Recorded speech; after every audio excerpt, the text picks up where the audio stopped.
Donald Trump isn't who you think he is, and that goes for everyone. His supporters think he's a self-made billionaire who beat the system. His critics think he's a Russian asset who stole the 2016 election. Both sides are wrong, and the actual facts make him way more interesting than either narrative admits. See, Trump might be the most misunderstood political figure in American history, but not for the reasons anyone talks about. The left thinks he's uniquely dangerous. The right thinks he's uniquely persecuted. The truth? He's neither. And the documented record proves both camps are working with incomplete information, cherry-picked facts, and narratives that fall apart under scrutiny. After winning the 2024 election and sweeping all 7 swing states, Trump returns to the White House as a convicted felon with 34 felony counts who received 0 punishment. He owes $88 million to E. Jean Carroll. He's been indicted in 4 different jurisdictions, and he's President of the United States for the 2nd time. None of that makes sense unless you understand what everybody keeps getting wrong. The Russia story nobody actually read. Let's start with the biggest one. Ask any Trump critic what the Mueller report proved, and they'll tell you Russian collusion was real. Ask any Trump supporter, and they'll say he was completely exonerated.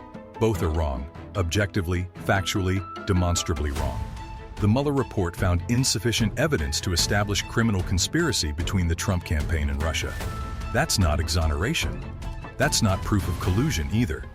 It's a legal determination that they couldn't prove beyond reasonable doubt that a prosecutable conspiracy existed. Mueller explicitly stated the report does not exonerate Trump.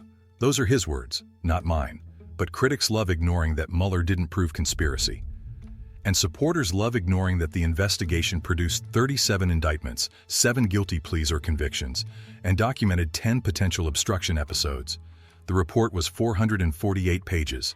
Most people on both sides never read past the headlines. Russia interfered in the election. That's documented fact.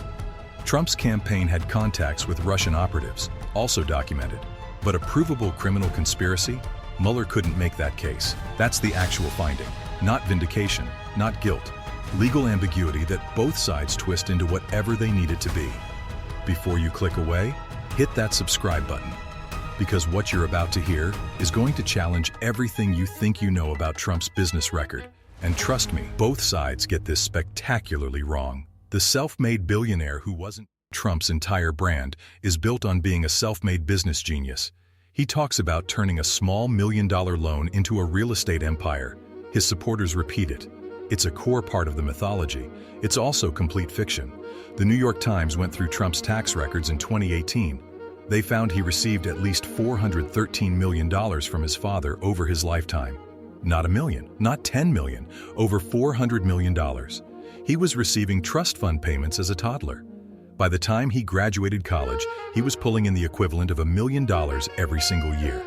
His father guaranteed half of a $70 million construction loan.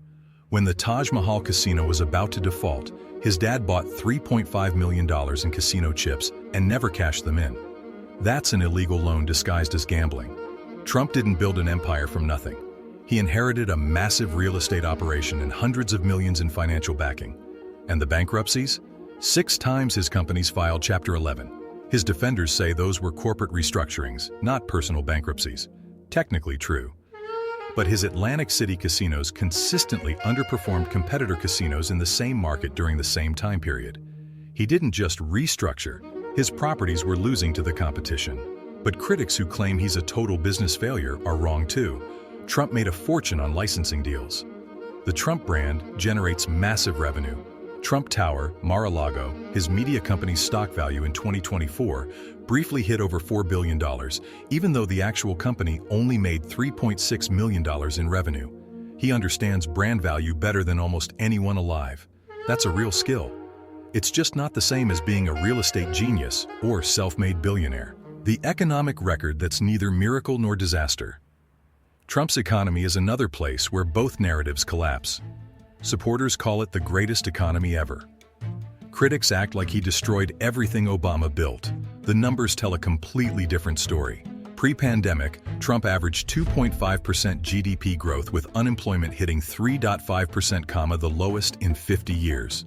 Impressive, except unemployment was already at 4.7% when he took office after falling from 10% under Obama. Trump continued an existing trend. His tax cuts reduced taxes for about 65% of households, but added $1.5 trillion to the deficit. The trade deficit he promised to eliminate increased 36.3% instead. Then COVID hit, and his term ended with 2.7 million fewer jobs than when it started, making him the first president since Herbert Hoover with net job loss. What people miss about January 6th. January 6th is where things get really messy. Critics say Trump incited an insurrection. Supporters say it was a peaceful protest that got out of hand. The documented timeline shows something more complicated and more damning than either version. Trump's speech that day used the word peacefully once. It used variations of fight constantly. When the riot started, Trump waited 187 minutes before telling people to leave. That's over 3 hours. Cassidy Hutchinson testified that Trump knew supporters were armed and wanted metal detectors removed so the crowd would look bigger. When told Pence was in danger, Trump reportedly said, "So what?" The January 6th committee found Trump purposely disseminated false allegations of fraud and corruptly pressured Pence to refuse counting electoral votes. They referred 4 criminal charges to the DOJ. Jack Smith indicted Trump on 4 felony counts. Then Trump won the election, and the DOJ dismissed the cases. Not because Trump was innocent, because Department of Justice policy says you can't prosecute a sitting president. Jack Smith's final report stated prosecutors believed the evidence was sufficient to proceed and that the case was dismissed solely due to Department of Justice policy barring prosecution of a sitting president. That's not exoneration. That's saying the only reason he's not being prosecuted is because he won. But supporters ignore all that and claim witch hunt. Critics ignore that the January 6th committee also explicitly found Antifa and left-wing groups were not involved to any material extent. The conspiracy theories on both sides don't match the actual findings. The media coverage that warped everything. Both sides are right about media bias, which is the most frustrating part. Harvard's Shorenstein Center found Trump received 80% negative coverage during his first 100 days. CNN and NBC ran 93% negative stories. That's unprecedented for any modern president. Obama got 41% negative coverage in his first 100 days. Even Bush only got 57%. And 74% of Trump coverage focused on character and leadership, only 26% on policy. The First Step Act, criminal justice reform that reduced sentences for thousands of inmates, got barely any coverage. The Abraham Accords, normalizing relations between Israel and 4 Arab nations for the first time since 1994, got lost in the noise. USMCA, the replacement for NAFTA, might as well not exist in most people's memories. So Trump supporters are correct that media coverage was overwhelmingly negative and policy light. But the Washington Post documented over 30,000 false or misleading claims during Trump's presidency. Some of that negative coverage was driven by bias. Some was driven by Trump's own behavior. Separating the two is where most people fail.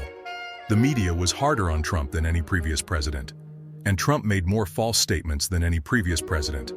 Those facts coexist, but each side only wants to acknowledge the one that fits their narrative. What 2024 actually proved. Trump swept all 7 swing states in 2024, winning the popular vote by 2.3 million. He flipped Hispanic voters from 61% for Biden in 2020 to near parity in 2024, a massive demographic shift nobody predicted. He's returning to office as a convicted felon with 34 felony counts. The judge gave him unconditional discharge, no punishment, but the conviction stands. He owes $88 million to E. Jean Carroll from upheld defamation verdicts.